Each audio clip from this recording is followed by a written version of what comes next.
Hey everybody, and welcome to my playthrough of Dark Souls 3!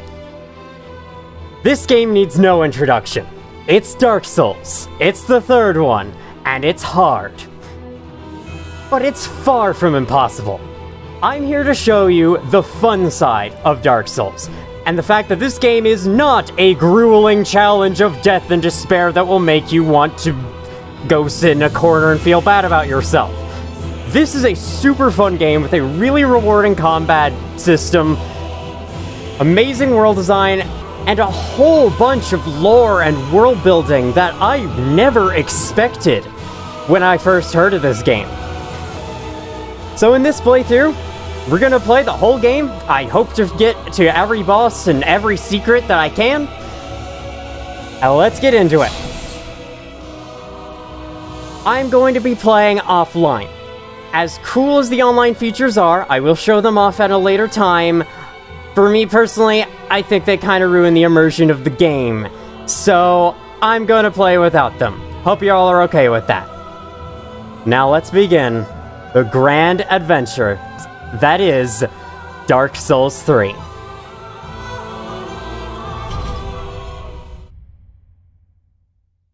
Yes, indeed.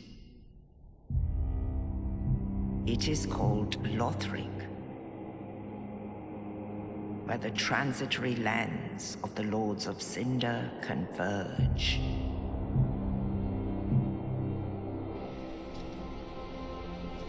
In venturing north,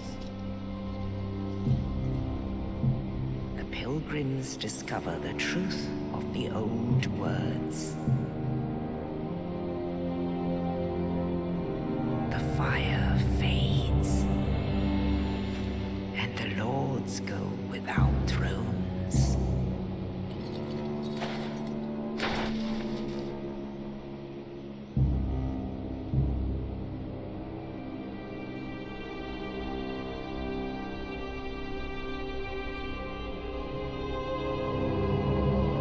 When the link of fire is threatened, the bell tolls,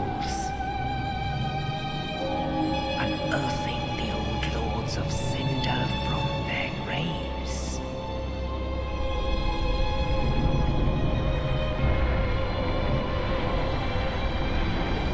Aldrich, saint of the deep,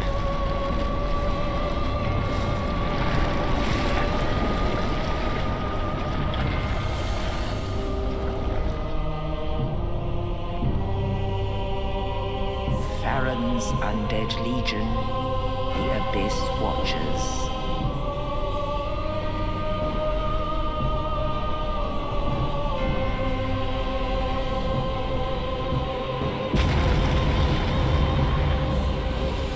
And the reclusive lord of the profaned capital.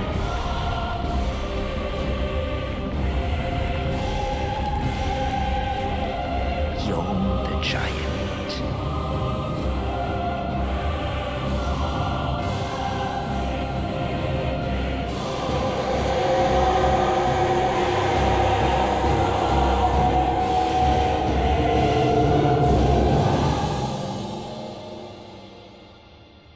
Only in truth,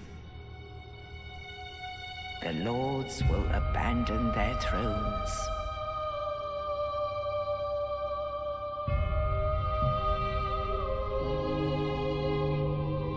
And the unkindled will rise.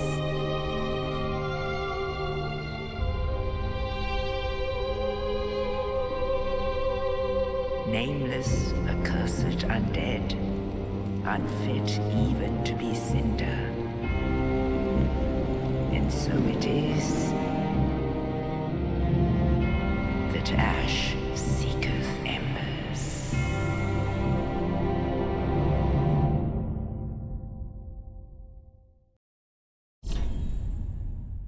We are one such unkindled, and it is our job to do what the Lords of Cinder have refused to do. So with character creation, I am going to go over this as briefly as I possibly can. Your name is the name of your save file and also your username if you choose to play offline. Otherwise, this game is fully voice acted, so no one's gonna be saying your name. Sorry. I love how this is the default view of our character. Like, is there even a person under there at all? Until you scroll down here and see that, yes, there is. For appearance, you have the usual. You have gender, you have age, you also have voice, and you can sample voices. And if you do so, all you get in response are grunts of pain. I wonder if we're gonna be playing as a mostly silent protagonist.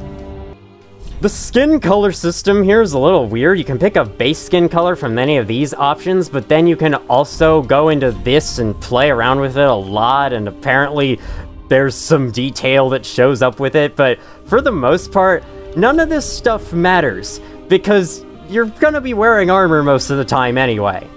I will at least choose a different hairstyle. Something worth noting is that you can color both of your eyes individually, if you'd like.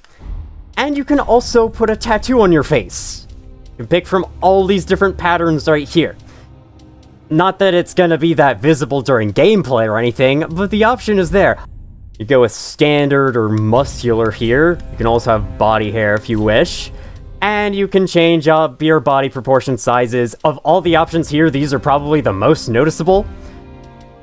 Here is who I'm going to be playing as. And now it's time for the stuff that actually matters. Class. I'm going to go over all of these very briefly to inform your decision because, you know, this is one of those games that makes you pick a starting class before you've even played, so you don't know if you're going to like the playstyle you're going into. If you have no idea what to pick, I would personally recommend Knight. Their stats are pretty well-rounded. They have a basic sword, they have a 100% physical guard shield. In terms of intelligence and faith, they're not far behind, so if you'd like to try magic, doesn't take that long to get there. Their only real downside is their lower than average luck stat, which means they don't encounter as many items, but it's still 7, and 7's not too bad. As for the others, Mercenary is primarily for dexterity, has really high dexterity, pretty mid everything else, and starts with the Sellsword Twin Blades, which can actually be dual-wielded. So that might be a reason to play this class. Warrior is for strength build and has a battle axe that deals the highest amount of physical damage of any starting weapon.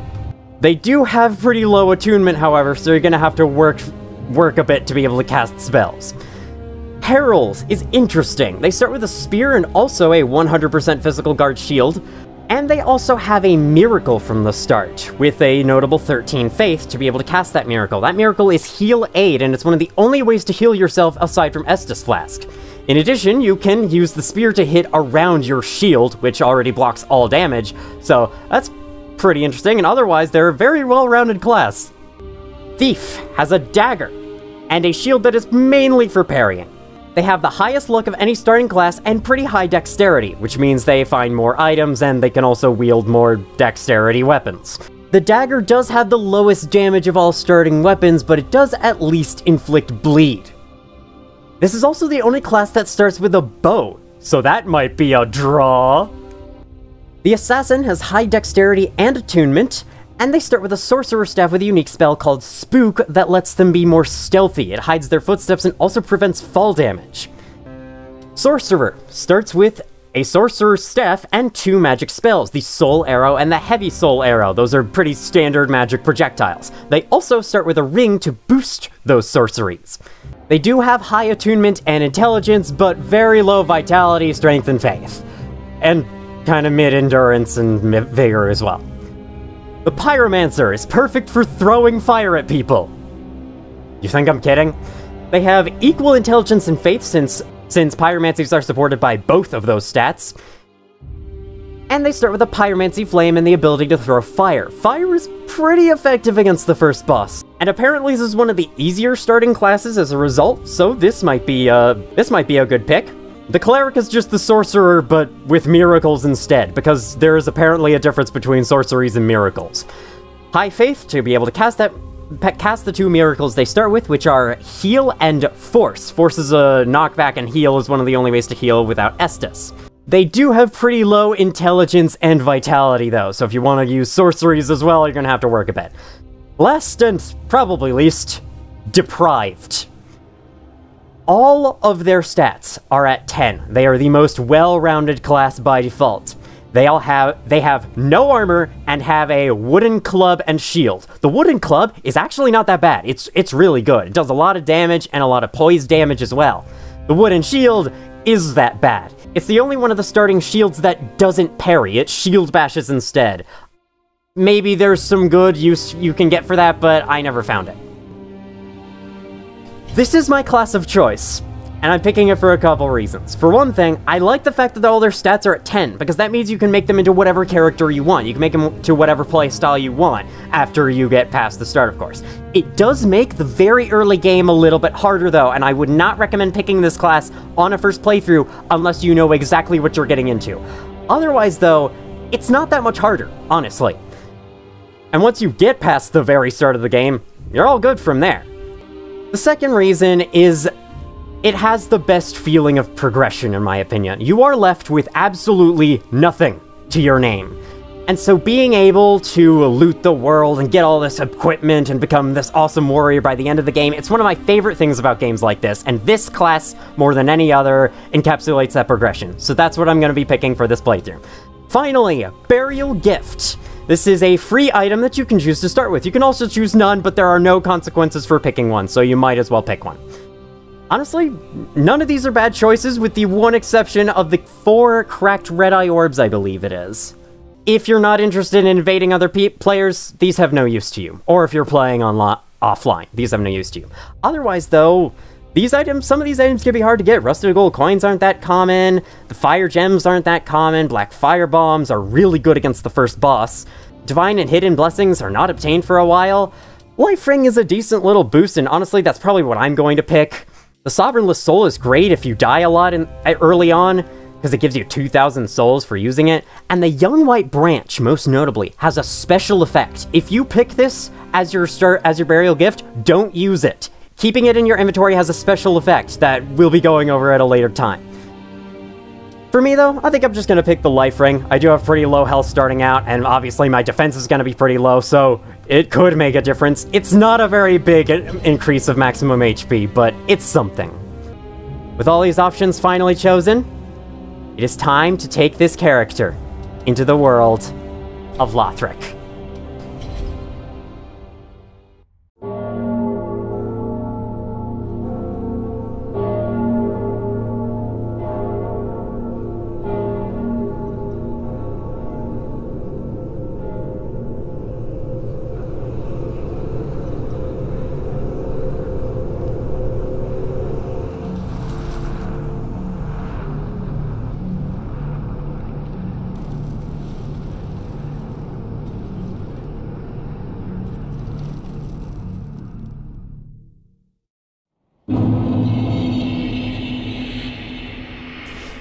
So in these games, you play as an undead, which is why we just crawled out of our grave in the middle of the Cemetery of Ash.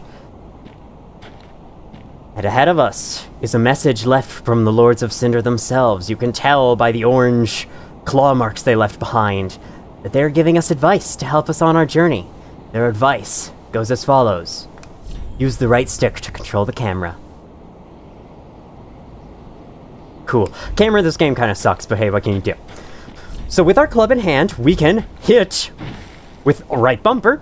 We can hit harder with right trigger. So much harder, in fact, that we leap off of the ground. Don't worry, not every weapon does that. In fact, a lot of weapons don't do that. That's pretty unique to this club. And we can also lock onto enemies by clicking in right stick, such as this guy ahead of us, our first enemy. Let's lure him out, avoid his attack, and smack him in the face. Our first kill, and he has given us 20 souls in the lower right. Souls are our currency and also our experience points.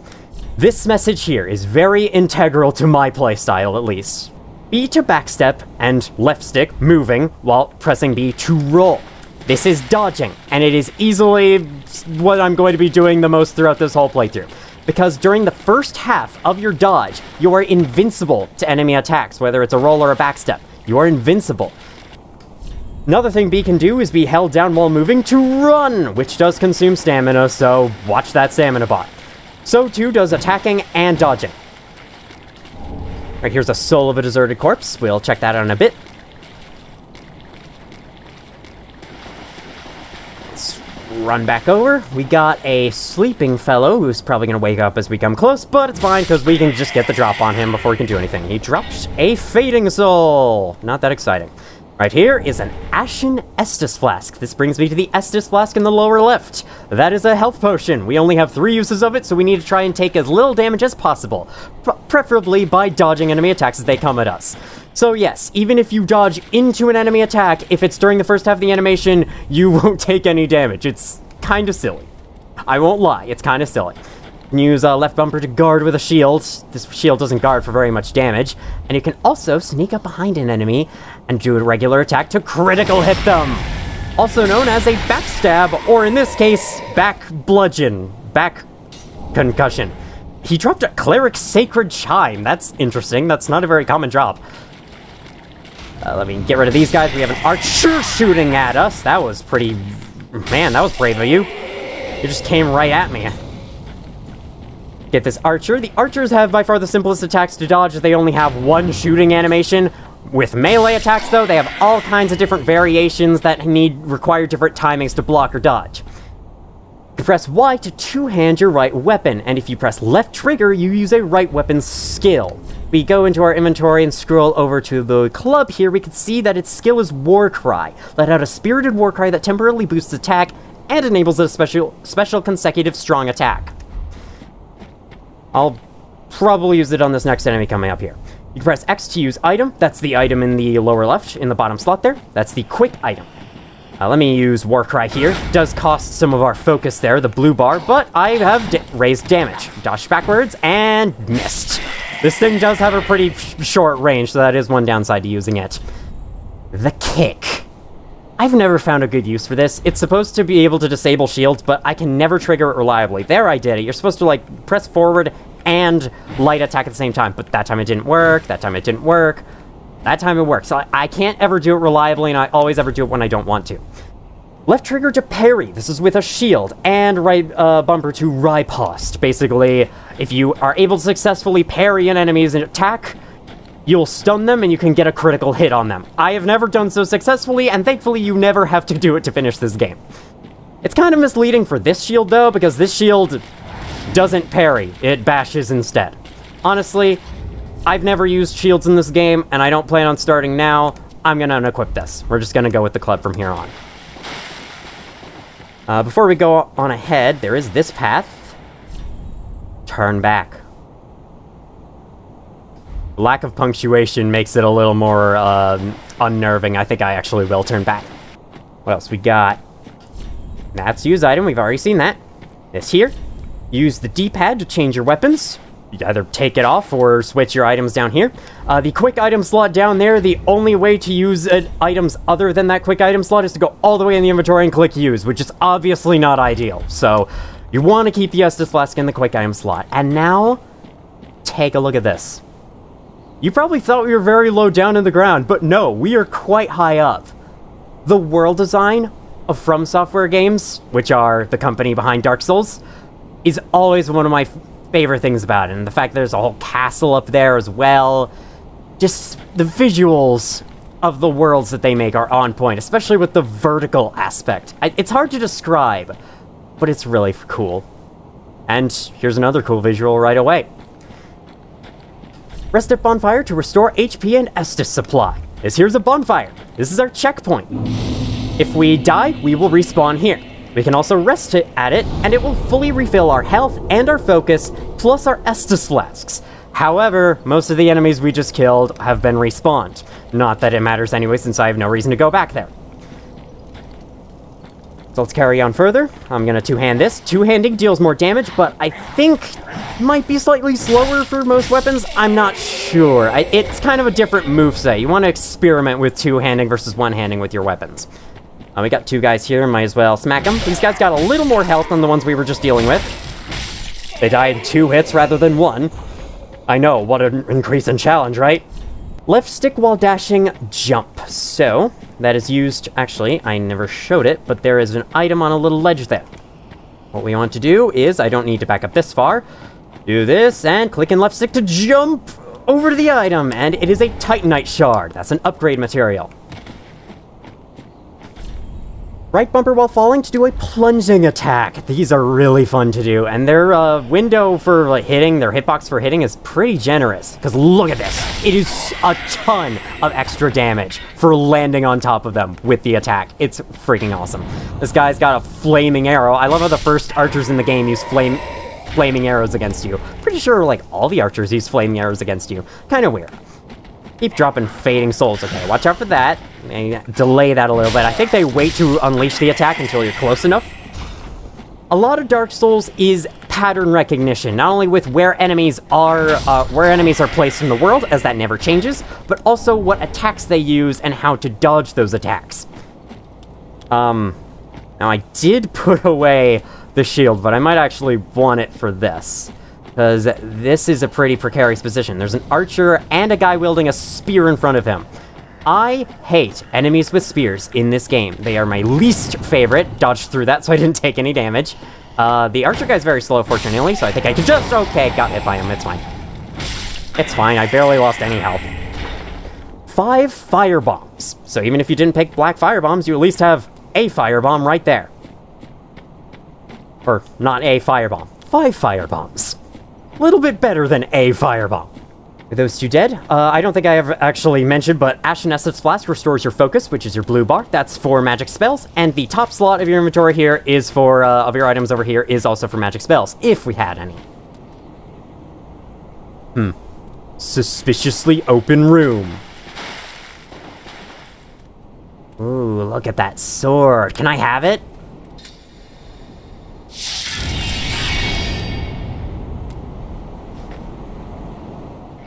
How dare you reopen my wound? I will now bleed out. You will pay for your lack of medical knowledge. First boss about 10 minutes in, Iudex Gundyr, and he is quite the difficulty jump. He's a very difficult boss for being the tutorial boss, as people call him. Use what you know about dodging attacks to dodge right through him, or dodge past him, or whatever. Get hits on him while he's recovering. I don't think he ever does more than like 3 attacks in a string at a time. Whoa, I've actually never seen him do that. Do that little shoulder dash, shoulder tackle, whatever the frick he was doing. Swinging that, timed that. I think the, oh, I staggered him. Oh, nice. Get more hits in. Oh, he punched me in the face. And he shoulder tackled me. All right, time to use Estus. And get on the way. The Estus animation is quite long, and you can't skip it. Although you can move during it, unlike the previous games. At about half health, he emerges into this. I should have known that was coming. I'm an idiot. Okay. First death.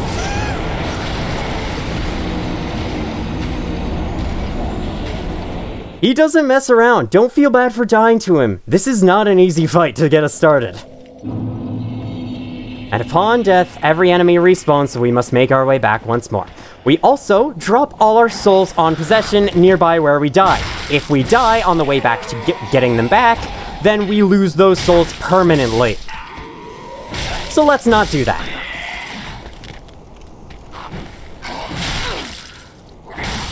Well, that was a little dumb of me, wasn't it? Okay, 2 Estus Flask uses. Let's go! Traverse the fog to restart the fight. He was open for a few free hits there at the start, but I chose not to, just for fun. Got my souls back. No need to worry about that.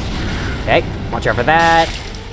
I'll get 2 attacks on him when I can. Wow, that was bad. It's almost like I have a harder time focusing when I'm talking, which is true for a lot of things.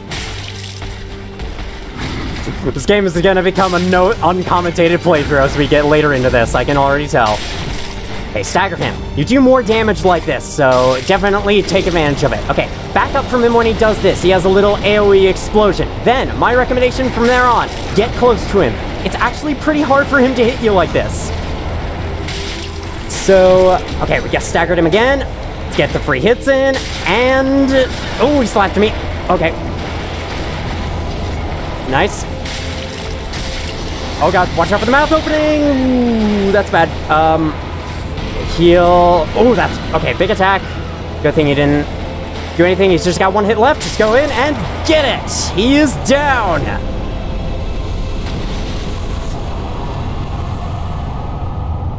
Not a hard fight. If you beat him, you should feel proud. You've just overcome your first hurdle and are now ready for the rest of the game.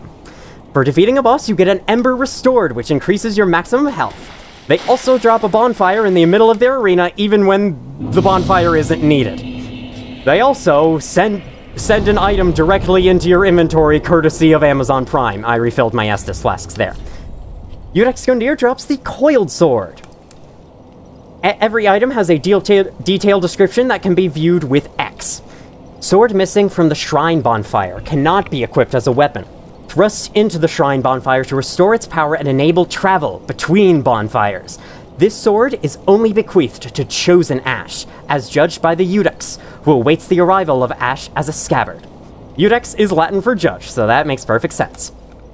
Let's go over our other items here. Firebombs can be thrown at enemies inflicting fire damage. Fire damage, which differs from physical damage, is highly effective against creatures of flesh, beasts, and other foes that might naturally have cause to fear the flame. We also start with this Dark Sign. The Dark Sign is the sign of an accursed undead. The Dark Sign returns its bearer to the last bonfire rested at, or the bonfire at Firelink Shrine, but at the cost of all souls held. It's similar to what happens if you die, although you do lose your souls permanently and have no chance of getting them back. Carriers of the Dark Sign are reborn after death, and eventually lose their minds, turning hollow. And so it is that they are driven from their homelands.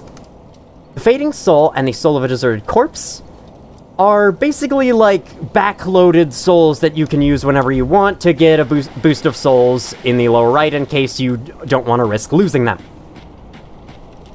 With that all covered, let's open these doors.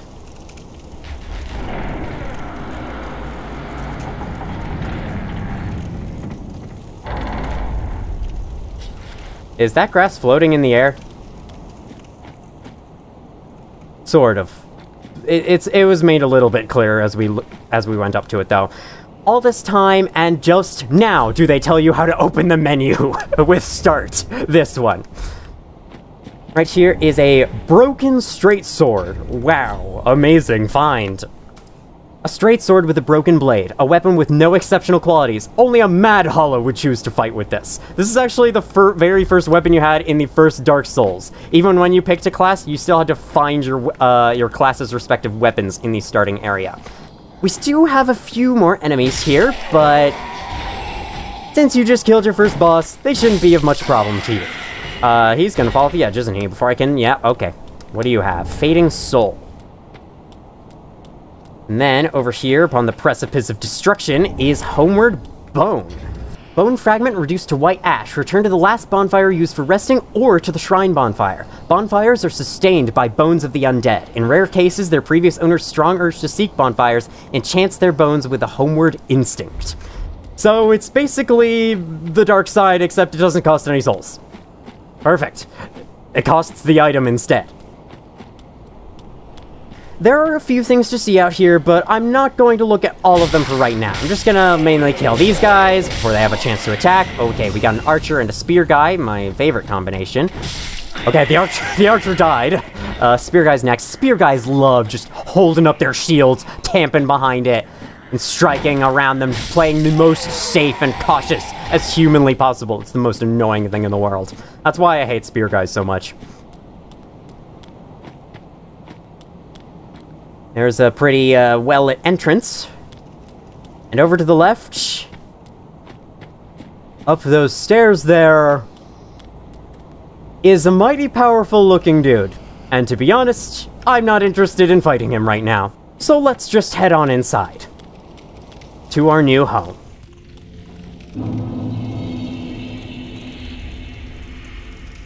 Firelink Shrine. Not the same Firelink Shrine from Dark Souls 1, but it serves a similar purpose. In here contains something that I never thought was in this series for the longest time. I never expected to be in the series for the longest time since I first heard of it. Friendly people. Ah, another one roused from the sleep of death. Well, you're not alone. We unkindled are worthless. Can't even die right. Gives me conniptions. And they'd have us seek the lords of Cinder and return them to their moulding thrones. But we're talking true legends, with the metal to link the fire. We're not fit to lick their boots. That's great, man. Very encouraging. What a way to start our journey. Don't you think?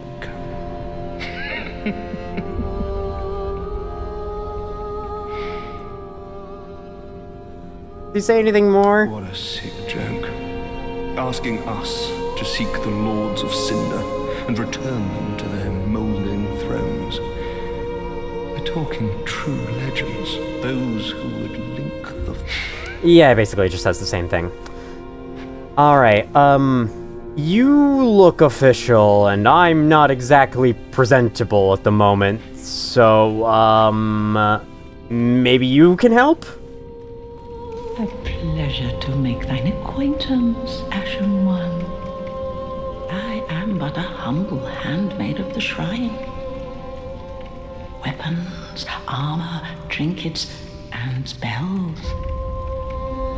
I've lots of little things to ease the burden of a weary traveler.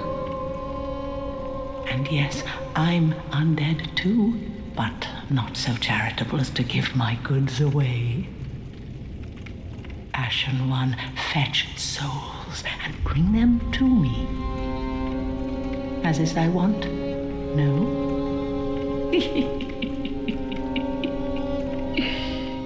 Your wish is my command. I got 35,000 of the suckers right here. The Shrine Handmaid is a merchant that sells all kinds of items, and her inventory only expands as the game goes. Most importantly for us right now is this chain armor, which is pretty cheap, and I'm getting it right now. We gotta have something. I'll pass on the helmet, though. I'm not a big fan of helmets, so I think I'll pass. Now, on my first playthrough, I just bought this short sword right away, thinking it would be better than the club, but it's actually not. In fact, it's really weak. Don't get it. It's not worth it. You can buy Scimitar, although we need 13 dexterity to use it and whatnot, and Sorcerer's Staff. I think for now I'll get, like, a torch, and that'll be it. And I'll get this too, because why not? We can't use it because we're not online, but I have very little to spend souls on anyway. Ashen One, be sure to bring more souls.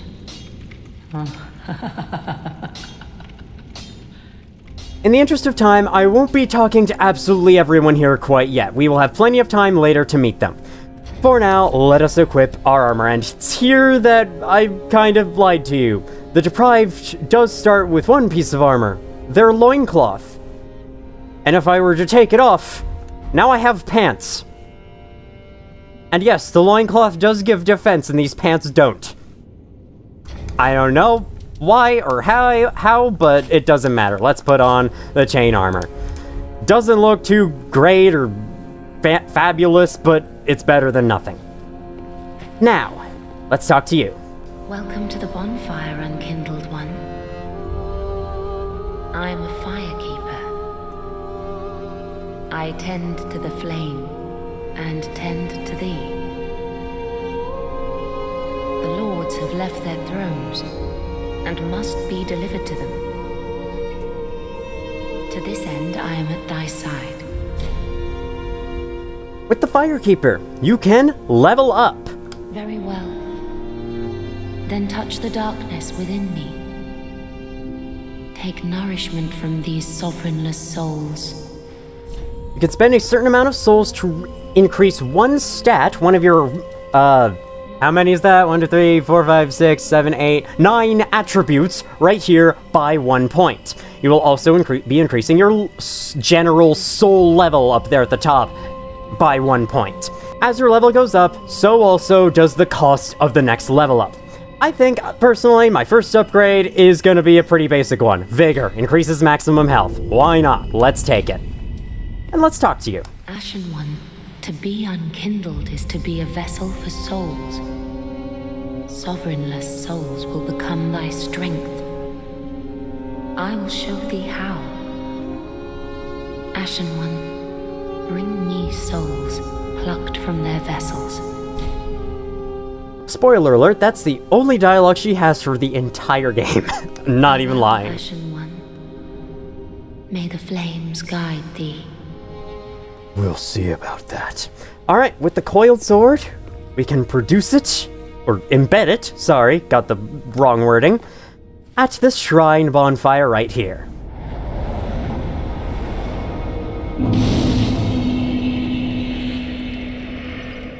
Firelink Shrine, as well as the Cemetery of Ash we just went through, is separated from the rest of the game world, and not everyone's a big fan of this, and after the interconnected world design of Dark Souls 1, I can see why. Personally, I'm okay with it, but I will agree that this one thing is weird. In order to get to the first proper area of the game, you have to teleport there. It's weird, I agree. It's not that big a deal to me, but it is kind of strange. Anyway, let's head on out to our first major area, the High Wall of Lothric.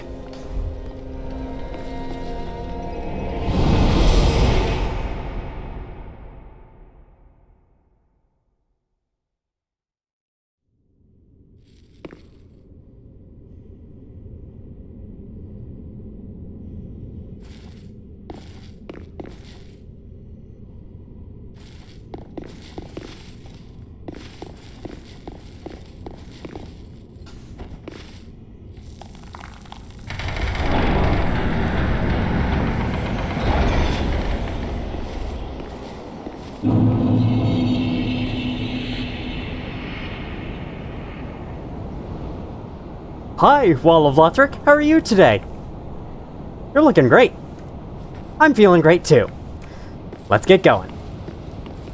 This place looks freaking awesome. Right away you can see an item way over there, as well as a few people, and it is here, at this first platform, with our first bonfire, that we see something pretty cool about Dark Souls. It's open-ended exploration. We have a fork in the road. We can go either that way or this way. And I'll just spoil it for you, this way is basically nothing and we're supposed to go that way first. Okay, so maybe it's not that open-ended, but still. I didn't really of all the things I expected Dark Souls to be like, open-ended exploration was not one of them. I was thinking it would just be a linear gauntlet of challenges. If you do choose to go this way, be wary of that archer right there. He will cause a lot of problems for you. There's also a couple of dogs down there. I hate the dogs. They are my least favorite enemy type. One of my least favorite enemy types. Not my least favorite. I don't know what my least favorite would be. At a bonfire, you can now warp back to Firelink Shrine whenever you so please. There's no need for us to do that right now, though, so let's carry on. Not a lot of people here, but not all of them are hostile. Only this guy walking up and about is. So let's... Okay, got hit by him straight away. And we have a hollow on the stairs here that screams out for all the others. And this will apparently aggro certain hollows that would not be aggroed before. Or would not have been aggroed if not for the screaming. So let me just... If you're not going to attack, then by all means, sit there and take my club to the face. I wouldn't mind. Soul of a deserted corpse. It's so weird starting this game again and seeing all the weak items in the early game. Alright, now, don't be like me and miss this set of stairs for almost the entire game. Seriously, it was like over half of the game I spent not knowing that this platform was accessible.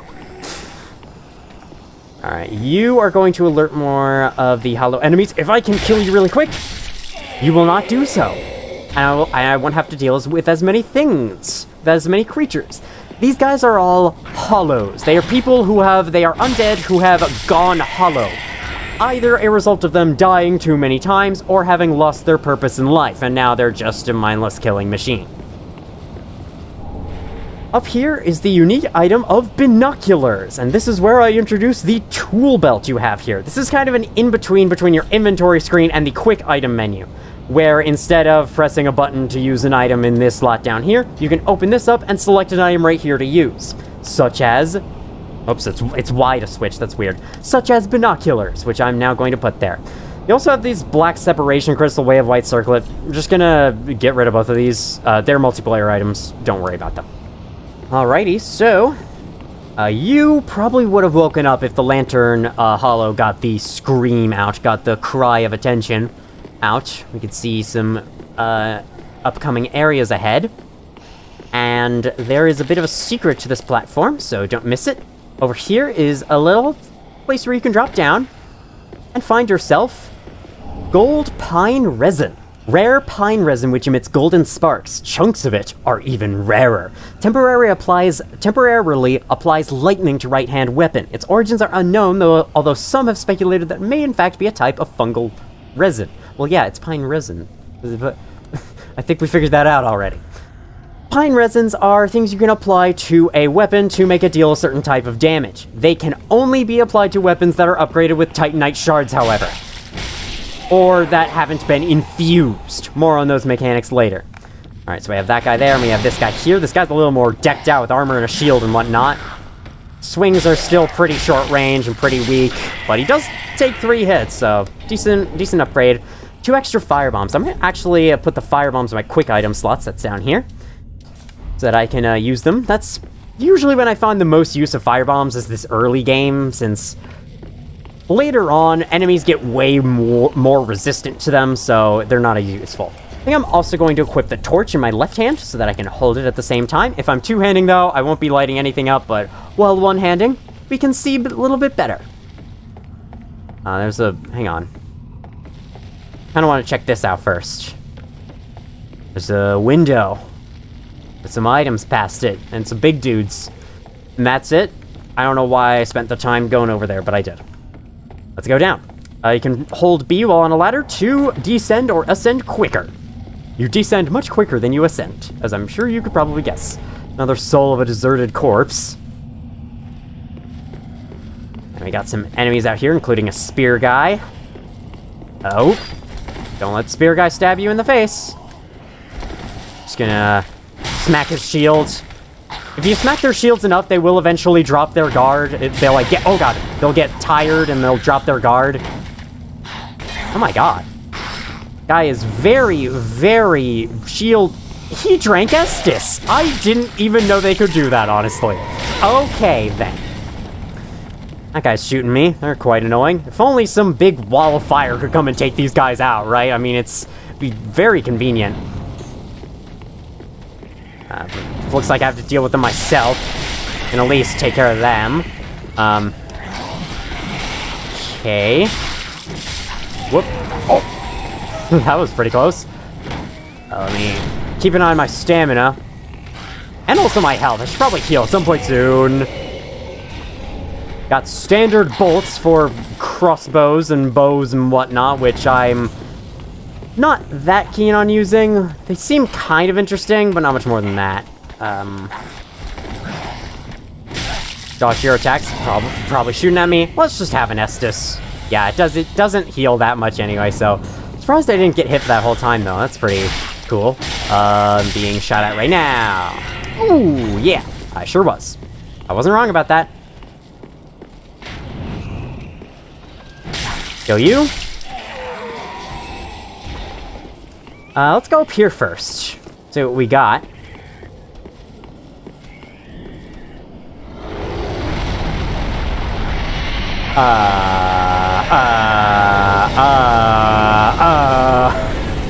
Okay, wall of fire, you sure took your time. I had to deal with all these guys down here. If you go up there and trigger him to fly in, you can get him to flame and burn all those guys in the lower path, but I didn't realize where the trigger for it was, so I ended up just killing them all myself. After that, kind of want to go back in here and wait for a while. Wait for him to stop having spewed his flame breath for a while. Yeah, I think as he's in that little resting animation where he's breathing some smoke. Now we have time to run through real quick before he notices us. Perfect. Just got past him. Alright. So we're safe from him for the time being. And right up here, I want to get over here as quickly as possible, because right there, coming out of that doorway, that is a Lothric knight. They mean business.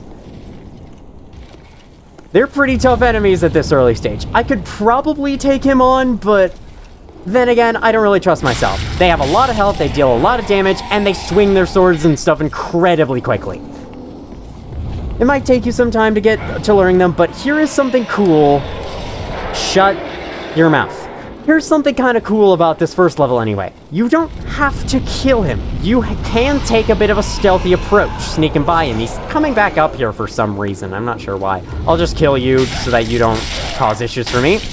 You didn't hear that, did you? No, you didn't. You're very deaf. Very hard of hearing, this one.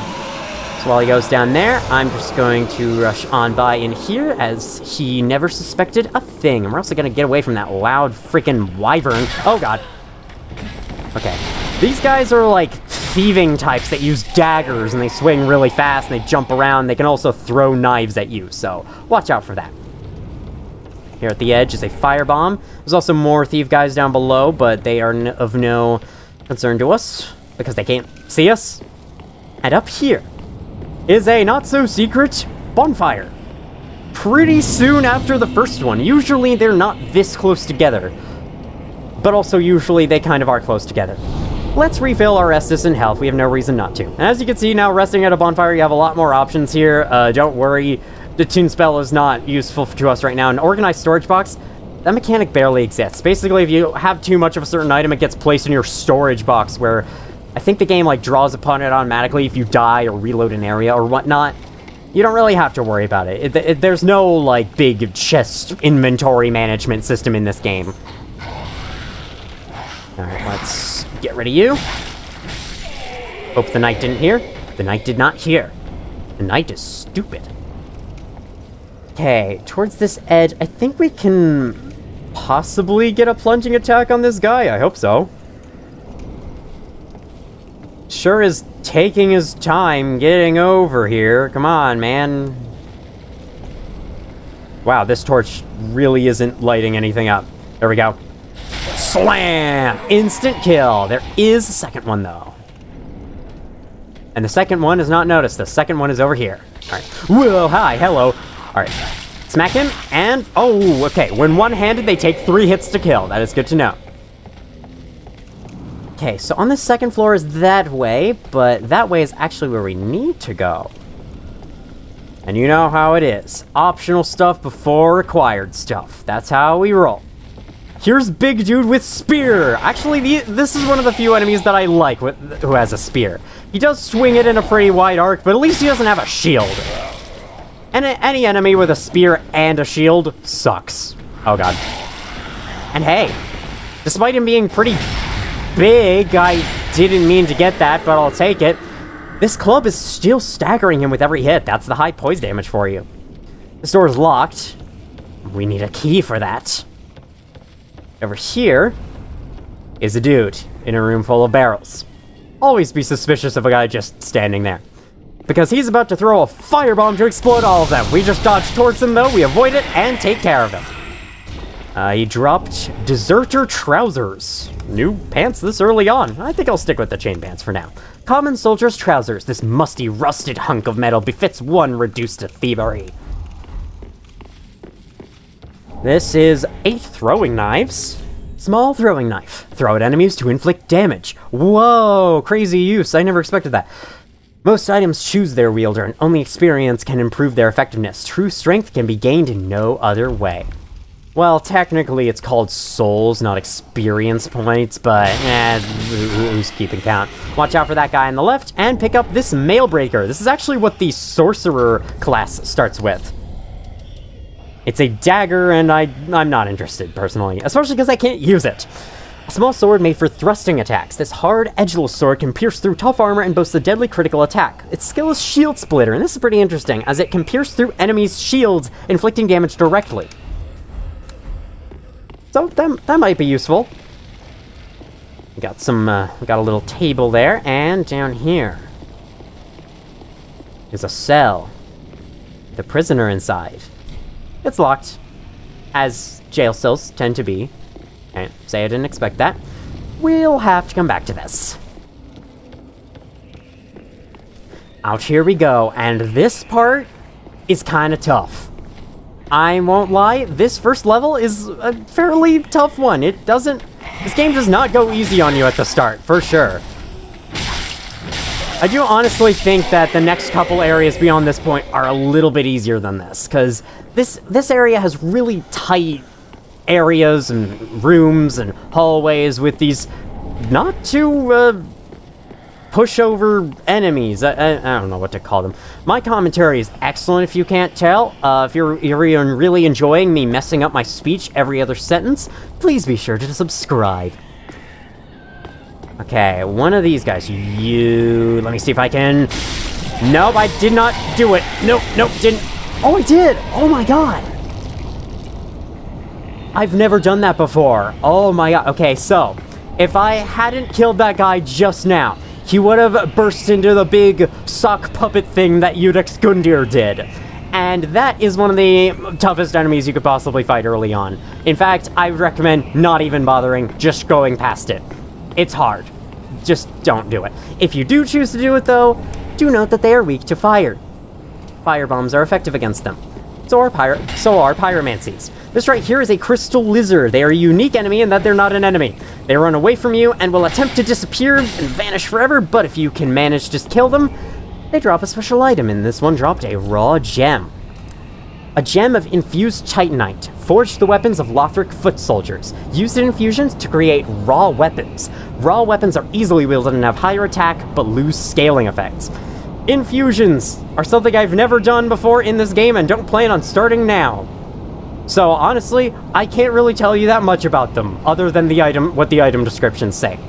And that's kind of the deal with this playthrough.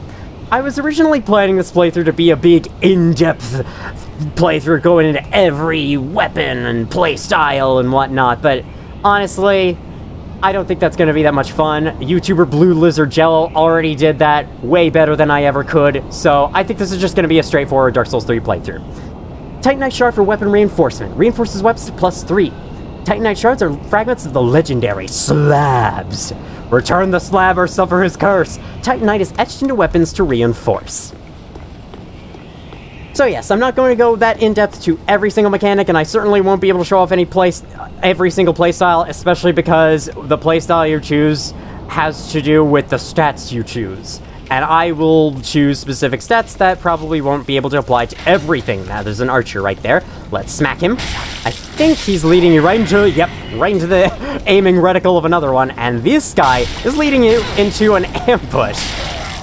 Good thing is, it's an ambush of people who have daggers that are, oh god, that are smaller than a toothpick. Oh my god. Okay, I got away from him. See, look at this really cramped space, and if we fall off the edge, then we die. Like, this is a pretty tough area. If you're struggling at this point, don't feel bad. It's a rough start. I honestly think this is one of those games that starts off rough and then gets easier as you learn it and get better at it. That was my experience anyway. So we can climb down this ladder. I believe there's just this guy, maybe a few others. Yeah, a few others that climb over the edge. They're sitting there, hanging on the edge of the balcony, waiting for you to come by. Like, this is their lifelong goal, is to kill you, and then they climb over and you just smack them in 2 hits and they die. Pretty anticlimactic. There's a powerful enemy over there. We won't be fighting him at the moment, or possibly ever. Honestly, I might forget to come kill him, because I'm certainly not planning on killing him now. Head into this room. This room, you want to tuck into this left room right away, as there is a Lothric Knight ahead of you, and it's a Lothric Knight with a spear and a shield. Hi. Oh god, oh god, oh god, okay. You're starting a flurry of attacks there, but it didn't really matter. Light crossbow, ooh, okay. Well, I have one more enemy to kill, and then I'll take a look. Hello? I can see you. You're not doing a very good job of hiding, you know? Alright, let me show off this. You can also, in addition to pressing R2 for a strong attack, which I'm probably not going to be able to show off right now, you can also hold it down for a charged attack that deals even more damage. It's pretty cool. Another Titanite Shard. Standard crossbow wielded by common soldiers must be readied before firing. Bolts must be equipped in order to use crossbows. Up to 2 kinds of bolts can be equipped at a time, and these can be switched between as necessary. Its skill is Tackle. Lunge into a shoulder tackle, pushing back enemies to create distance. I don't think I've ever seen that. Wait, what does that look like? I'm curious. It must be the most effective attack in the world. I can't wait to use it against this Lothric Knight and die trying.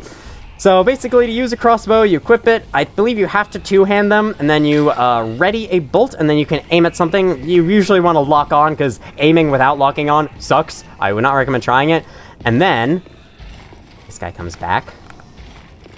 Whoopah! Alright, I might not try, because this is my first time fighting a Lothric Knight, and I'm not ready for this. Okay. They attack really quickly, so watch out for that. They also bash with their shield, because they're annoying little munchers. Okay. Drink Estus right now. They delayed that a little bit. Oh, he was about to whap me with the shield, but my little stagger from my attack caused him to not. Okay.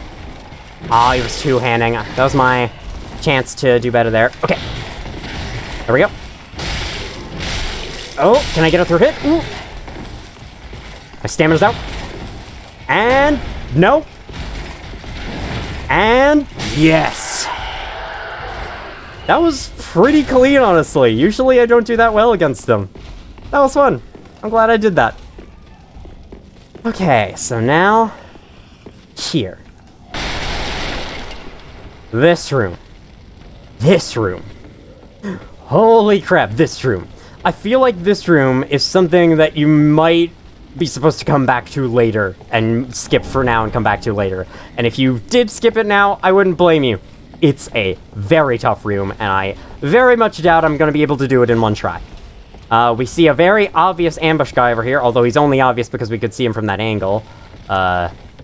He does automatically... Nice job, dude. He does automatically go into an attack there. And hidden behind him, Broadsword. A straight sword with a broad blade designed for slashing. A large sweeping attack makes this effective against crowds, but it's prone to deflection from walls and narrow spaces. Oh boy.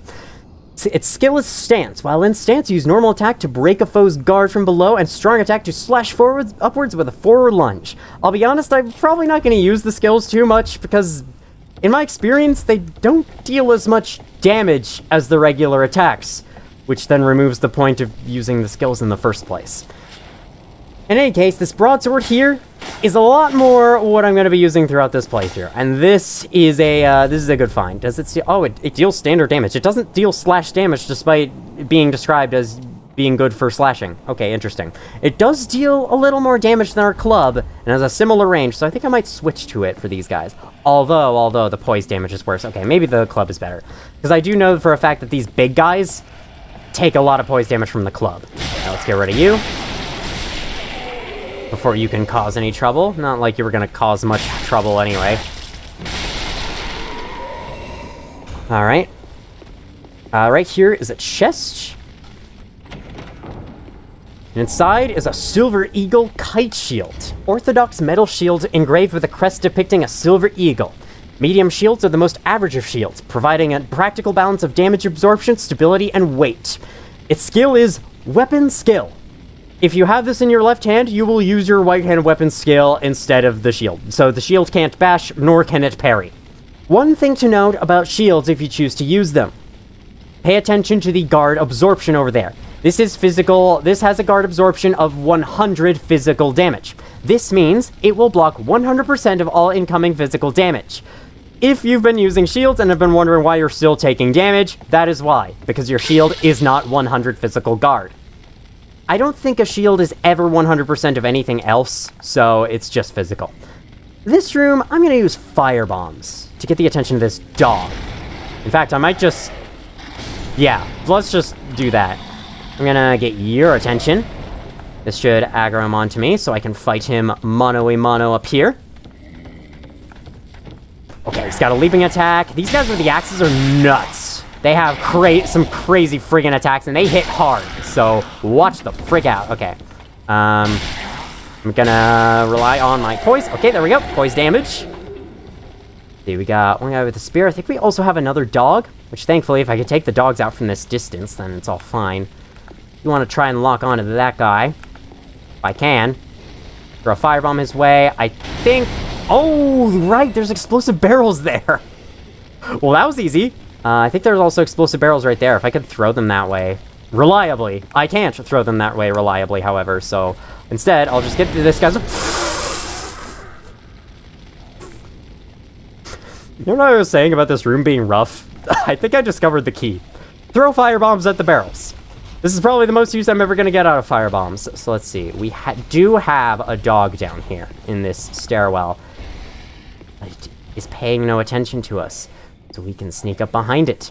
Now, Most people might go for backstabs, but personally, I've never found them that reliable. They never seem to trigger very reliably, so I'm just gonna go with a charged strong attack instead. For that, we obtain the cell key. Key to a cell holding thieves and the like. There is no shortage of brash thieves in Lothric, and these particular thieves have likely scaled the wall from the undead settlement. But they are only willing to practice their thievery on the high wall, for their fear of Lothric Castle, rumored to devour men, keeps them clear of its grounds. Where have we seen a cell before? That is not all that's in this room. I believe we cleared all the enemies. That was very painless. I fully expected to die to this room. Estus Shard. A shard soaked in Estus. Give to the blacksmith at the shrine, who we haven't talked to yet, to increase his usages of the Estus flask. For a pretty important item, that's pretty funny. In the old days, it was rare to see an Estus flask far from its owner, but this shard offers hope, however shattered. Okay, what else? We got an item back here. Tis a Titanite shard. Always like to see those. Those are used to reinforce our weapons, which will make them deal more and more damage, which is the main way of increasing your damage throughout this game. Let me switch back to the Estus Flask before I forget. Okay, down there is the square with that big guy. I don't think I'm gonna be fighting that big guy yet, but for now, I do actually want to head back to a bonfire. Fortunately, I haven't died, so all the enemies on the way to this place are dead, so I can just run back to the original one. Oh, there's an item in here. Almost missed it. Good thing I came back through. Soul of a deserted corpse. Okay, not that great. It's worth noting that upon death, your inventory does not change. You don't lose any items. All you lose are the souls.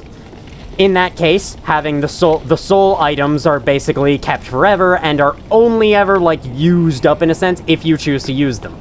So, definitely save them for important purposes, because you don't want to lose all your souls from dying twice in quick succession.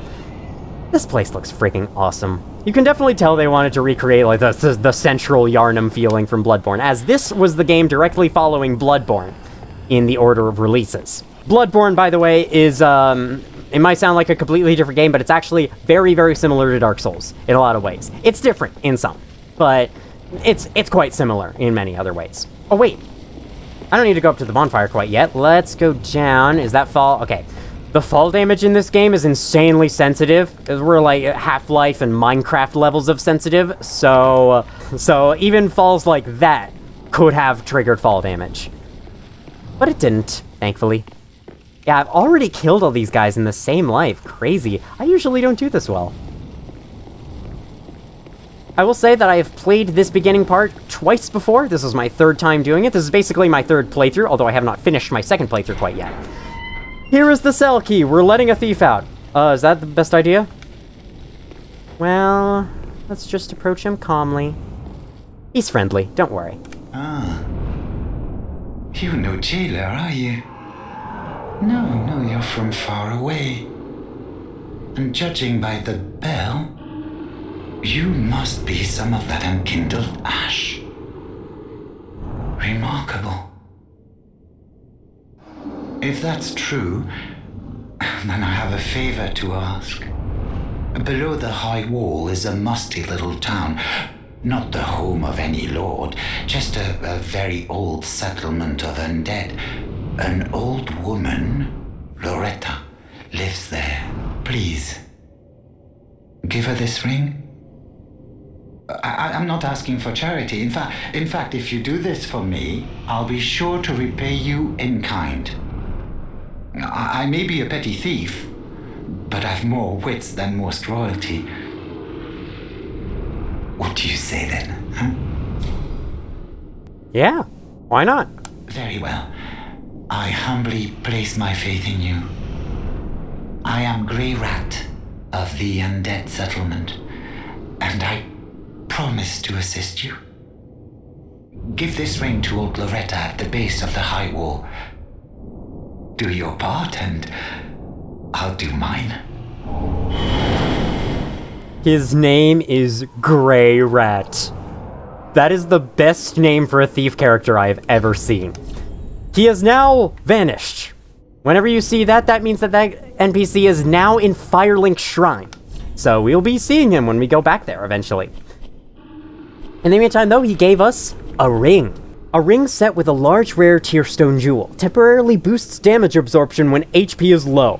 This stone is said to be a tear of sorrow of the goddess Kaitha, and of course, tears are always more beautiful near death. If you say so. Since we don't have any rings and we have 4 slots, we may as well put it on, but the effect isn't that great. I mean, when your health is low, you're like 1 hit from death, so what's a bit of damage absorption gonna matter? Honestly, the damage absorption and defense and whatnot really doesn't do that much in this game. So, there's very little reason to actually care about it. Like, at most it'll help you from like 2 or 3 hits, maybe, if even that. So, with these 2,475 souls, I think I'm gonna briefly head back to Firelink Shrine and level up. I'm gonna put a point into Vigor, and another point into Strength, which will increase my weapon damage, and I don't actually have to stop there. So, Endurance, which will increase my maximum stamina. Total of 2,118 souls, and now leveling up requires 740. Unfortunately, now that we've done that, all the enemies have respawned. So let's get you all out of the way. You were stuck on the box there. Good job, sir. Yeah. Oh, hello. My god, someone woke up. Someone's a light sleeper. Someone woke up. Great commentary, me. Wow, you swung fast. Goodness gracious, at least he didn't do that much damage. This guy's just waiting at the bottom of the ladder, you know? And that means blunt attack. Screw you. This is what this guy's transformation is supposed to look like.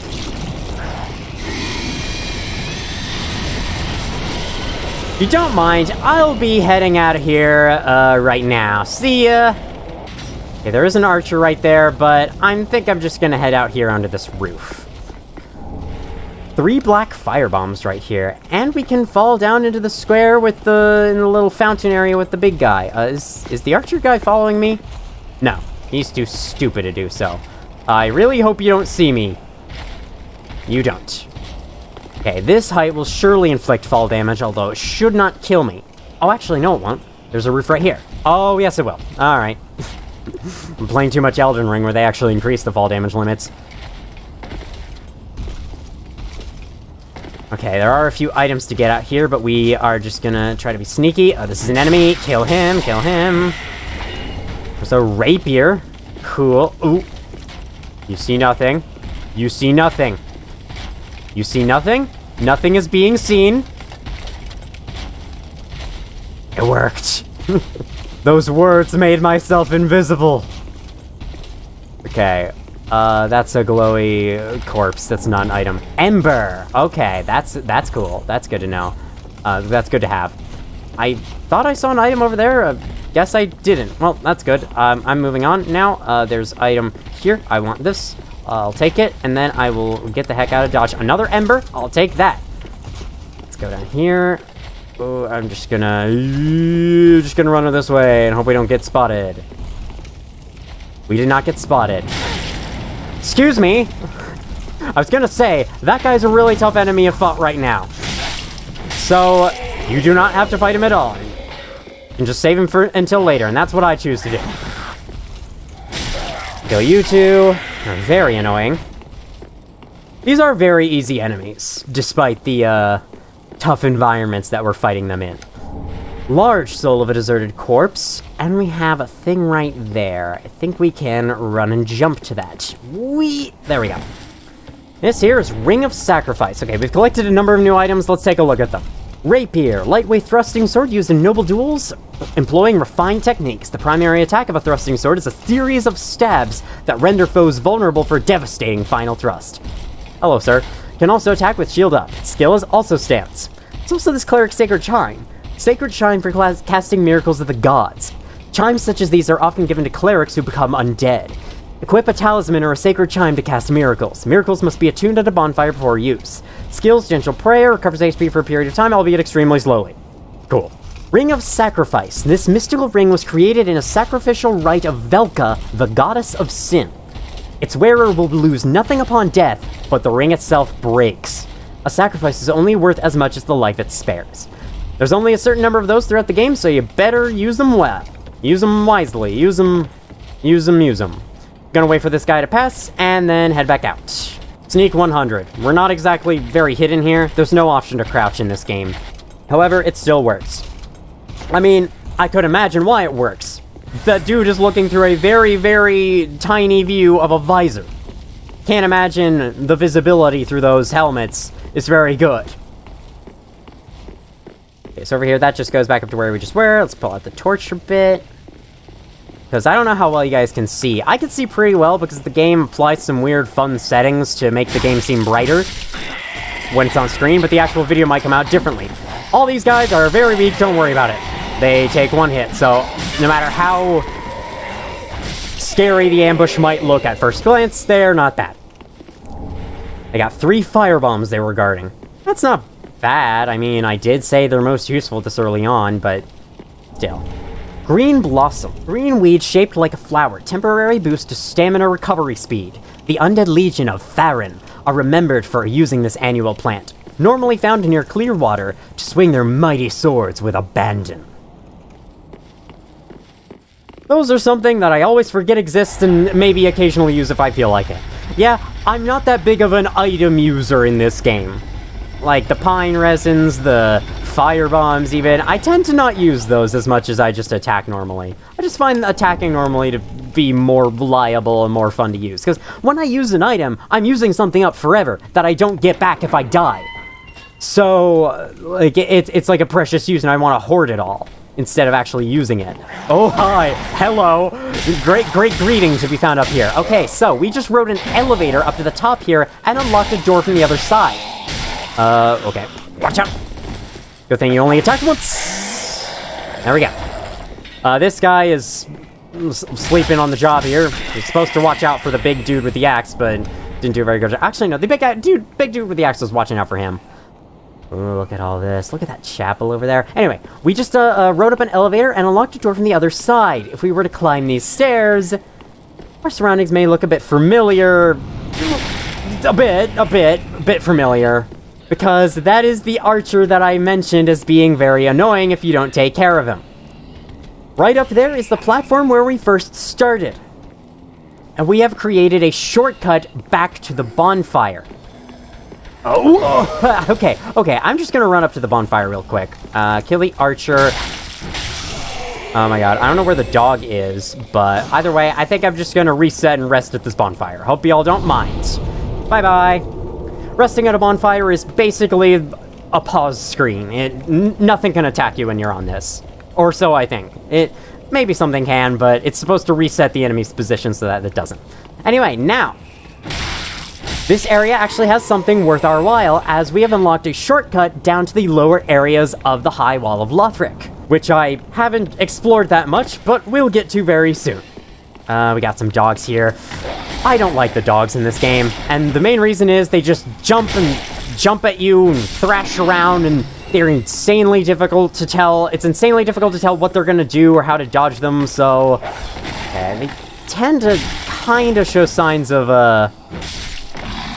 I say this and then I dispatch both of them with little to no effort, but I promise, they're rough when they want to be. Dodge the stab. You got a lot of health. Goodness me. Want to save some stamina? I don't want to use all my stamina up on attacking, or else I will have none left to dodge if he decides to attack. And okay. Didn't mean to do that, but I'll take it. Look at all these guys holding candles, and they're like statues. What's more is that we have these weird little tree structures that are facing the big castle over there. Strange. Well, let's head up here.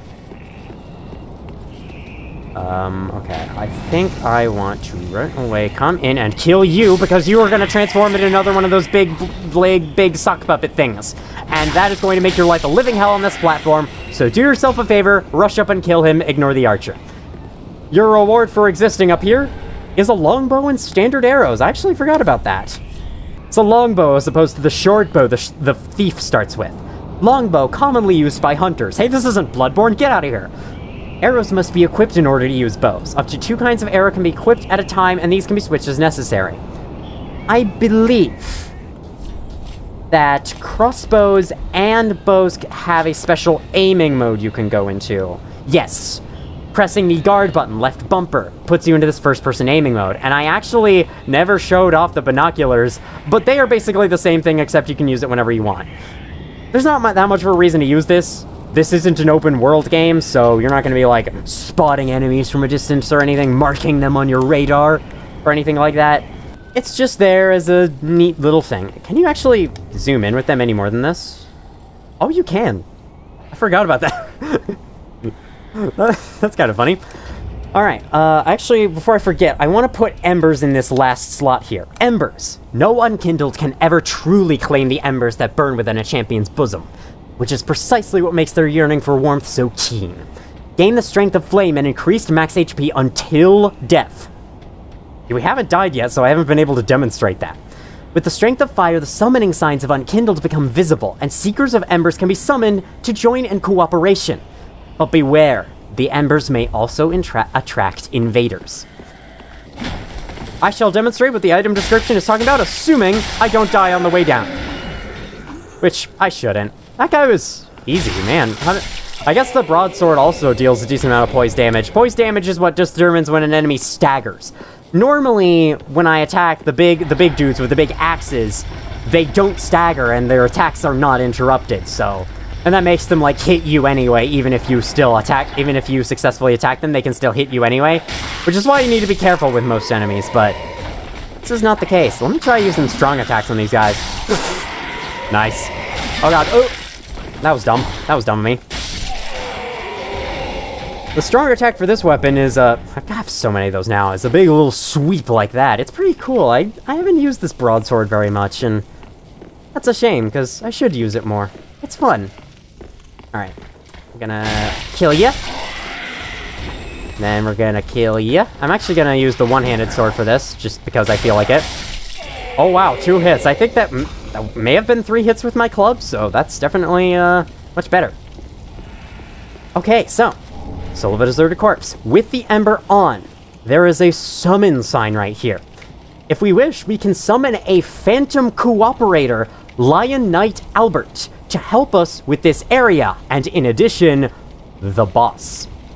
Summoning this Phantom does require you to be in Ember form, so you are going to have to use an Ember if you aren't already in Ember form. So it does cost a bit of a resource, but otherwise, doesn't really do much of anything other than the boss of your current area has increased health to compensate for it. And it might also deal increased damage. I don't think it deals increased damage. Either way, this is one of the ways to make this game significantly easier for yourself. Taking a Cooperator into a boss fight makes this game so much easier because the AI is designed for fighting against one person. So when there's 2 people, the AI doesn't really know what to do and gets confused.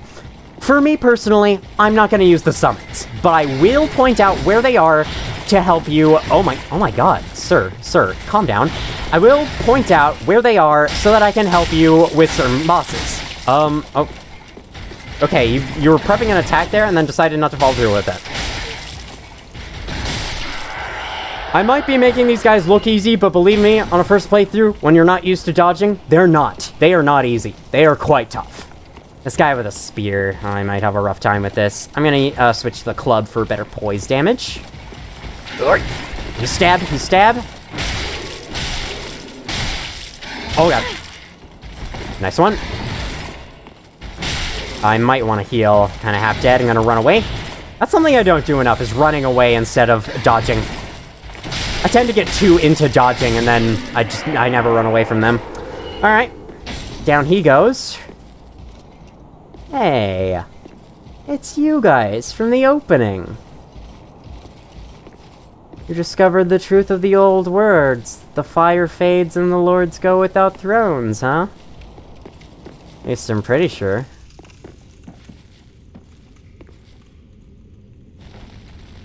This place looks freaking cool. I never really stopped to admire how awesome this chapel looks. Look at those all the curvature in the ceiling or whatever, however you describe it. And there is one lone person awaiting us at the end.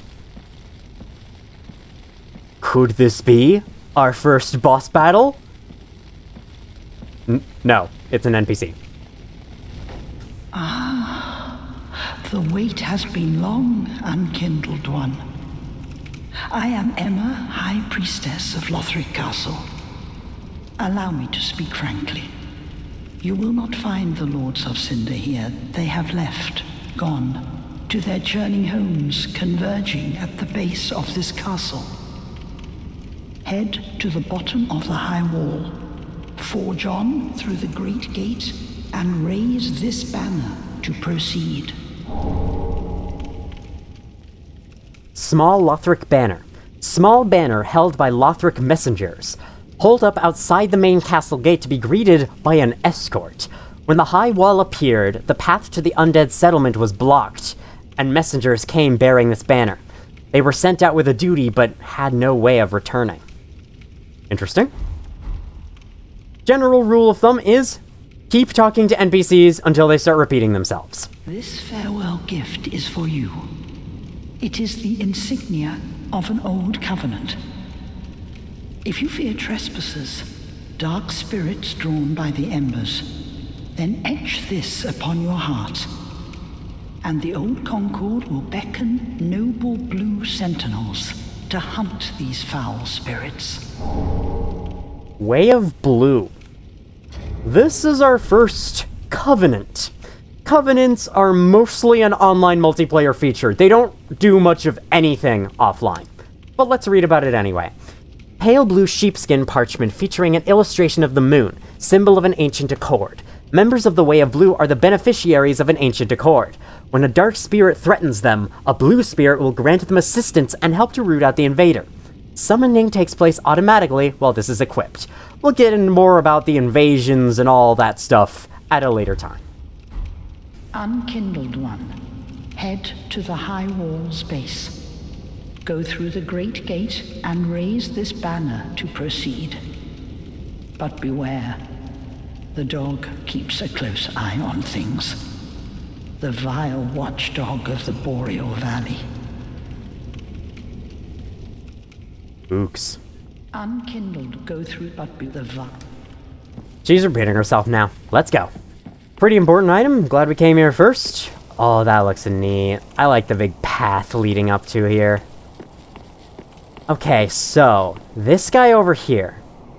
This is yet another very tough but completely optional encounter that you don't have to do if you don't want to.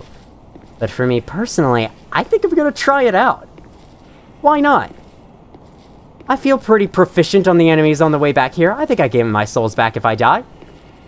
That's not an if. I'm probably gonna die to this guy. Let's go! Sir. Oh, yep. He's got red eyes. I think this means he's more powerful. Either deals more damage or has more health, or both. Either way means something bad. I'm dodging backwards. That's not usually the best idea. It just gets you away from the enemy, and then you're kind of too far away to counter them with another attack. That's a lot of damage. Okay, heal now. There we go. Whoa. Okay, heal. That's my last Estus. Whoa. Okay. What you doing, sir? Inflicting magic on that thing. Okay, I do not know quite what that does. Fucking put your shield down. Sir, put your shield down. Oh god. Oh god.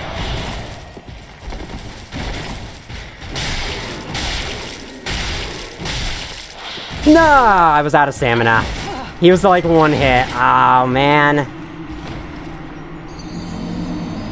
Well, that's our first death to a regular enemy. What a guy to die on. I mean, very fitting guy to die on. And now we're all the way back up here. But fear not, the elevator is right over here.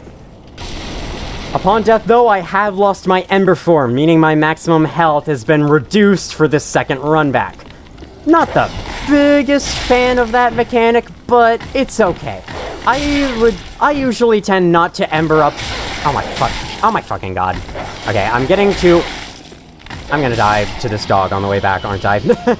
I'm getting to, like, aggressively attacking that dog. Anyway, I typically tend not to ember up too often so I can get more used to my default maximum health. Oh god. Interrupt his attacks. Wait a bit to regain stamina. Sure, I'll take it. I didn't mean to get that, but sure. And he's dead. Here's a little trick for yourself to make returning to an area you've died a little easier regarding elevators. You can press on the button and then get right off, and they will go up and be waiting there at the top for you next time you respawn. Okay, watch out for that little... Okay, I don't think I've ever seen them follow up with that slash before. See, now that I'm not Ember, the summon signs aren't available. Thank you kindly for giving me my souls back. I'll see you later. Think I'll avoid fighting the guy with the spear. I don't feel like going through that rigmarole right now. Instead, I'll head up here and fight this other guy with a sword. And maybe die to him. Let's see. Okay. Dodge once for every hit. Dodging backwards just in case, because I feel like it. Oh god. It's just instinct at this point. Oh. Nice. Actually, I didn't expect to... Whoa, okay. Quick stab attack. Their attacks are super fast for enemies this early on. Ooh, okay, okay. Oh god. What the hell? I've never seen you begin another combo that quick. Alright. Come on. There you go. Learn when to quit. Ooh, I got a refill of Estus from that. Occasionally when defeating an enemy, you'll just get an Estus flask back. It's kind of strange, and it's just completely random when it happens. Anyway, we got 2 new weapons, so let's read about them right now.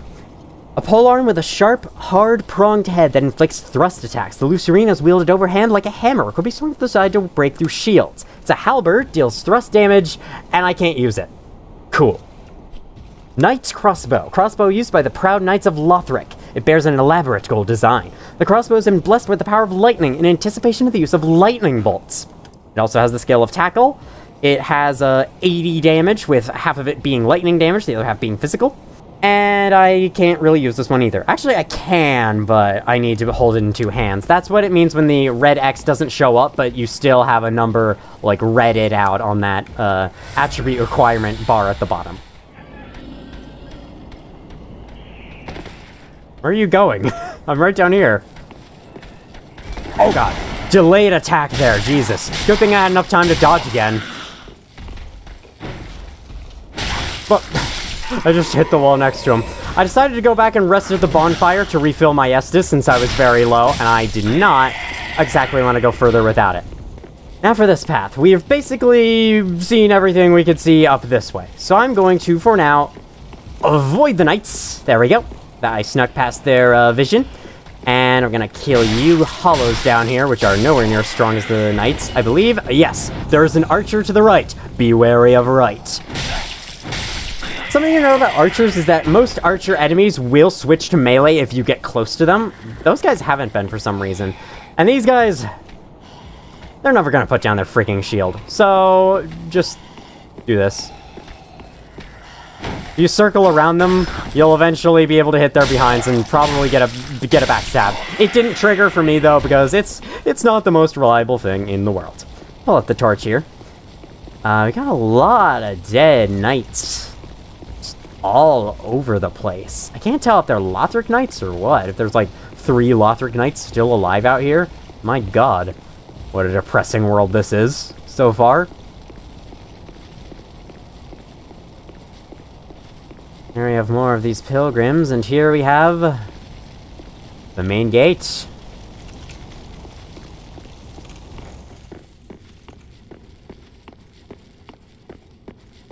I never noticed that there's a tree in here. That's cool.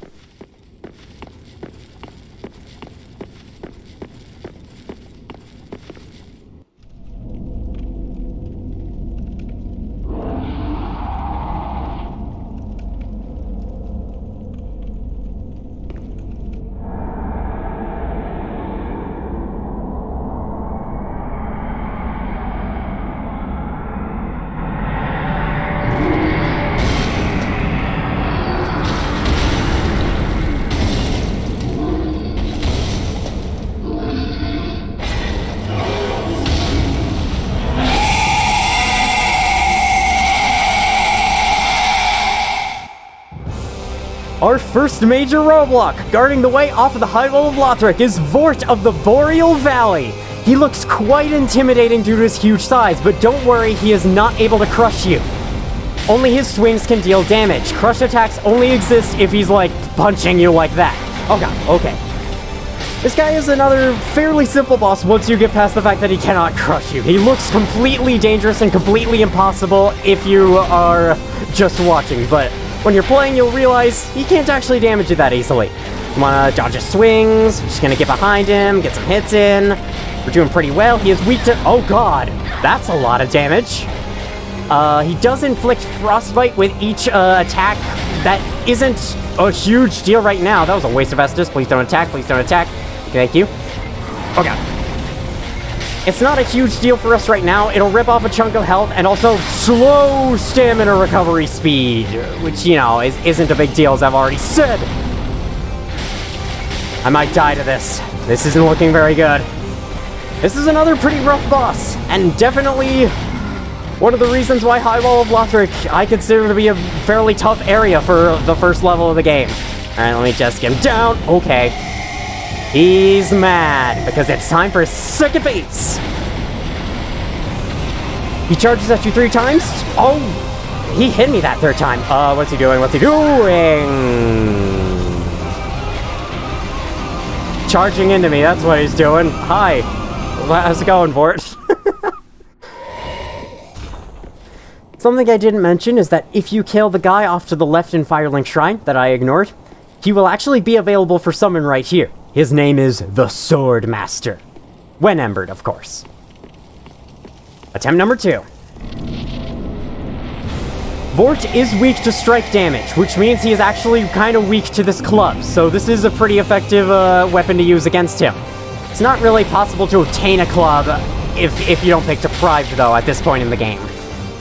This guy must be defeated, or else you cannot... Oh god, making really bad decisions. Or else you cannot access the rest of the game. He is yet another roadblock similar to Iudex Gundyr. Oh god. Ooh, oh god. Best thing to do is dodge whenever he looks like he's about to swing. He does have a few combos, but I don't think his combos are ever that long or anything like that. Oh god. He also punches you a bit. Hit him in the face. That dealt a lot, 102, although I think that was just me hitting him twice. Yeah. Oh. Okay, nice. It's going much better. Okay, time for second phase. He's gonna start charging at you. Just dodge towards him as he reaches you, and you should not be fine. Watch out for that. Okay, he's gonna hit again. Heal with Estus. Okay. Shit.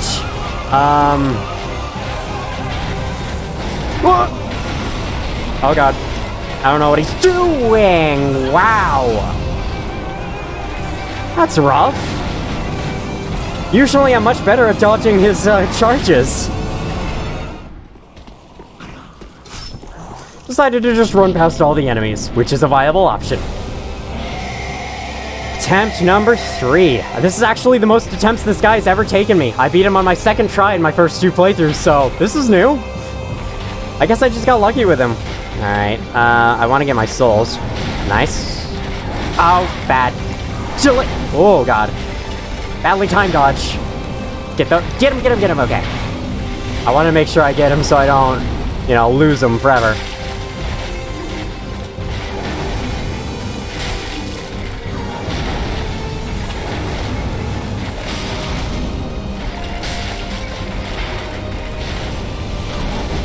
Okay, with the drag, it's a lot easier to tell when it's coming. Oh, that's really fast. Okay. His dashes are usually not that hard for me to dodge. But somehow, this time I'm sucking. Okay, there we go. He will always follow up his triple charge with an ice breath, so get behind him and get some free hits. I only have 1 Estus left, so this better go well. Alright, that's about it.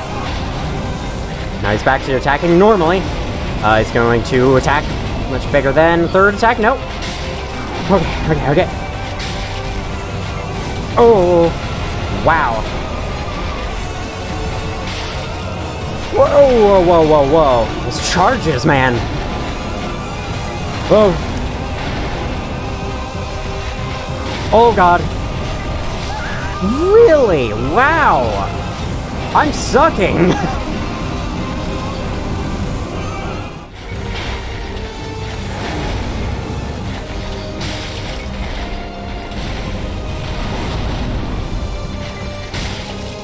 I have an idea. I'm gonna use this. I think I need it. I think I need the health boost. Use an Ember in the middle of the fight. There we go. Oh, God. Alright, I need to Ember. I need to Estus right now. No! Okay, good. I dodged at the wrong time there, but it didn't matter.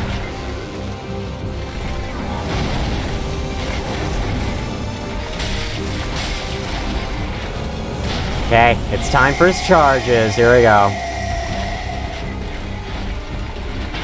Get now. Now. And now. There we go. That's when to dodge. And get some free hits.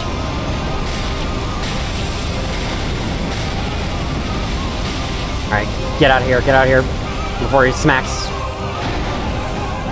And then watch out for his charges. I think he's charging right now. Yes, yes.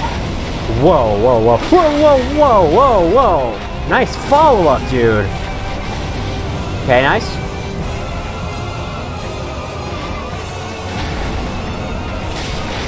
Holy shoot.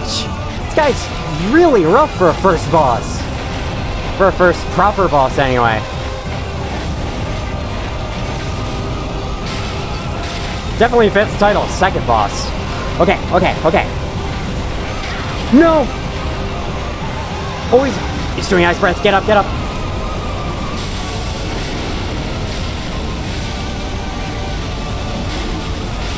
One final time, one final time! Hit him, hit him, hit him, hit him, hit him, hit him, hit him! Yes!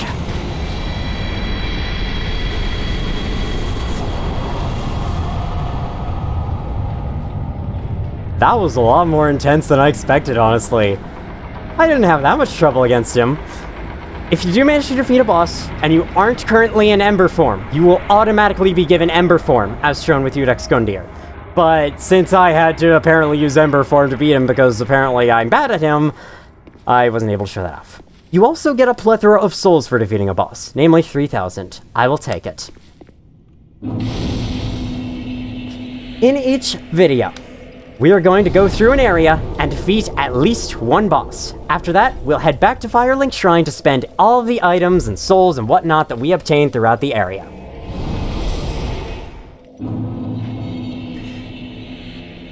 So let's take this time to introduce you all to everyone else who's here. After I level up a bit, of course, which I apparently need it.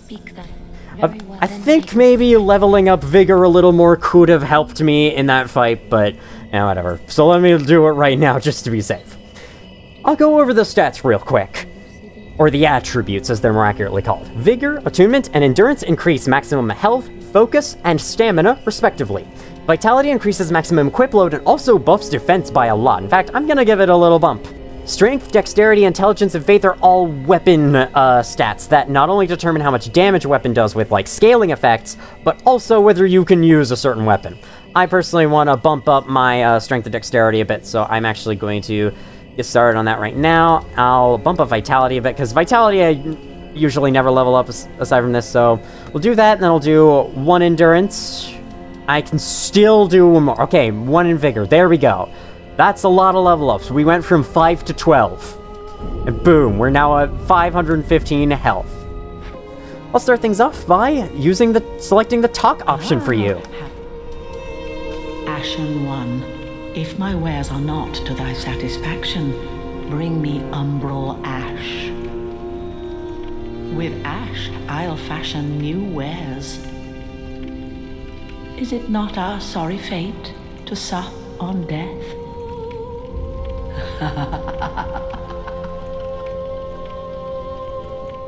So we can bring her umbral ash and she'll sell more items. In the meantime, is there anything I want to buy right now? Yeah, a couple homeward bones. Actually, that's all the souls that I have. Well, I'll take it. Ashen One, be sure to bring more souls. I will be sure to bring morsels. Actually gonna use a few of these backloaded soul items here. Gonna use 4 of them because I like to show off this guy, this blacksmith over here. Well, a newcomer, I see. I am Andre. I serve at this shrine as a humble smith, forging weapons. You're in search of the Lords of Cinder, I trust. A toilsome journey, I wager. You'll require good arms. Let me smith you weapons. I am a smith, such is my purpose. Andre, who is the same from Dark Souls 1, can do a lot of things for you. He can reinforce your weapons, which will buff their damage. I might as well give one to the club just to demonstrate. It's going to increase its damage by 10 and also increase its scaling effects a little bit, which then, in turn, increases more damage. Doing this costs you Titanite shards as well as a little amount of souls. You can also infuse weapons with stuff like the raw gem we got. I've never done this before, and I'm not about to start now. Repair equipment. Equipment in this game has durability, but you are never, ever going to break it unintentionally, because every time you rest at a bonfire, it restores back to full. The durability basically doesn't exist. Here is a really important option. A lot Estus. Honestly, my fight against Vordt could have been much easier because I could have just done this. I could have given myself a 4th charge by taking one out of Ashen, since I never used Focus, so I never needed to use Ashen. But you start with 4 charges in your Estus Flask, and you can split them between the regular one that heals health and the Ashen Estus that heals magic. So yeah, if you're going through this game for the first time, I recommend talking to this guy and getting 4 Estus Flasks. Don't go through it with 3 like I did. I only did so for the challenge, for the fun challenge, I guess. I will still leave it here, however, because we can also reinforce our Estus Flask by using an Estus Shard. This increases the number of charges, and now we have 4 uses in the health one. I think that'll be enough for the next area. Now let's talk. Weapons and protection are sturdy enough by and large, but when overused, they'll eventually break.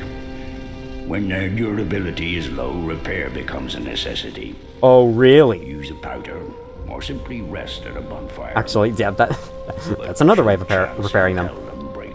Bring them me. I'll hammer them back into shape.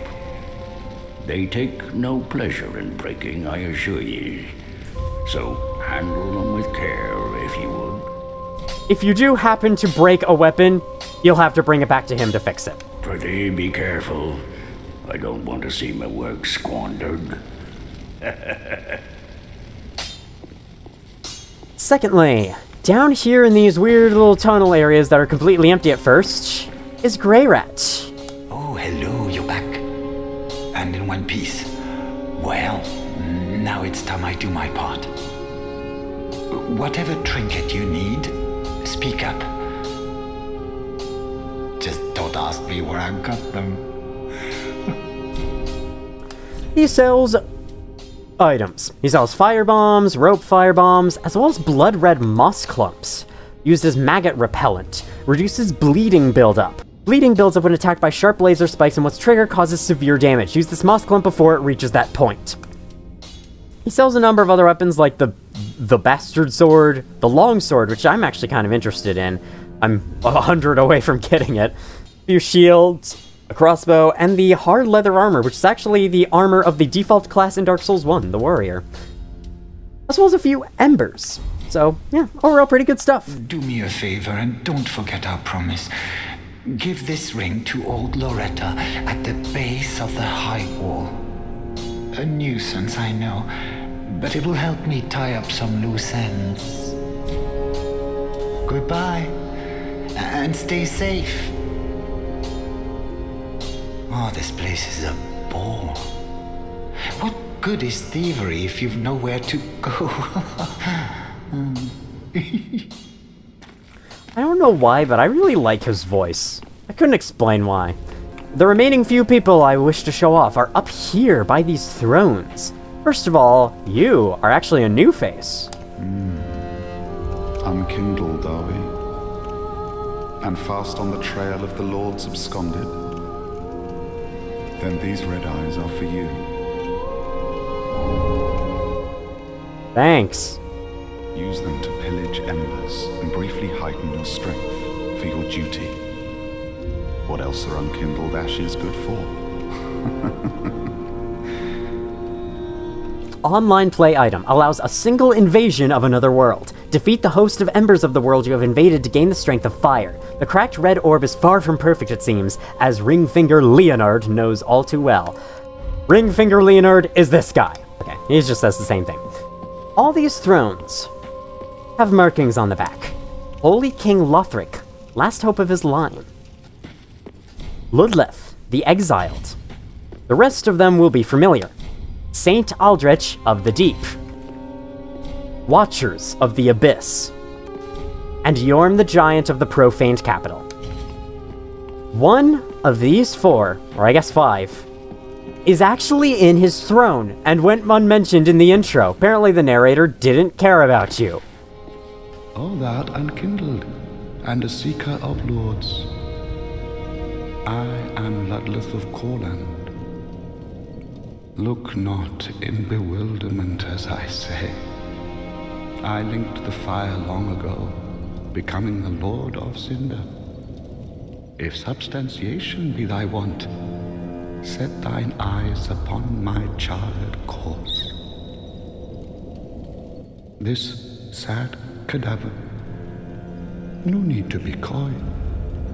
Have a closer look. Knowest thou of our purpose? 5 thrones will take 5 lords as kindling for the linking of the fire. The fast-fading flame must be licked to preserve this world. A reenactment of the first linking of the fire. So it is, I became a Lord of Cinder.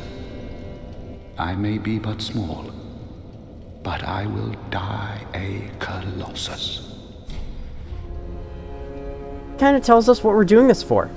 Apparently, linking the fire is important to preserve this world. We'll get more into that next time. Now, do not be away over long. With that all covered, that ends our first episode of Dark Souls 3. May have been a bit of a long one, but I hope it was enjoyable.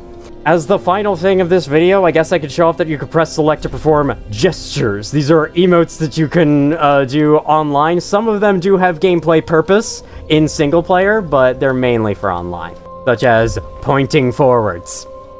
Next time on Dark Souls 3, we raise the banner in front of the gate and see what happens.